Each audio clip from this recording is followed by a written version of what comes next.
Меня зовут Юргель Полина, я учащица Конвележской средней школы. Я лидер пионерской дружины имени Володи Дубинина. В чем секрет успеха пионера-лидера кроется? Как с делом всяким быть в ладах? Я уверена, лидером не рождаются, лидером становятся. Так было, есть, так и будет всегда.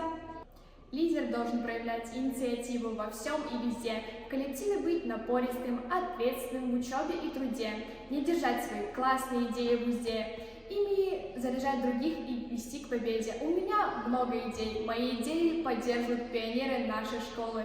Мы команда, мы стараемся жить по законам добра и справедливости. Наводим порядок у памятников участников Великой Отечественной войны, садим деревья, приходим на подмогу младшим и старшим, следим за чистотой улиц агрогородка, собираем металлолом и макулатуру. Я пионер-лидер, и мой старт здесь.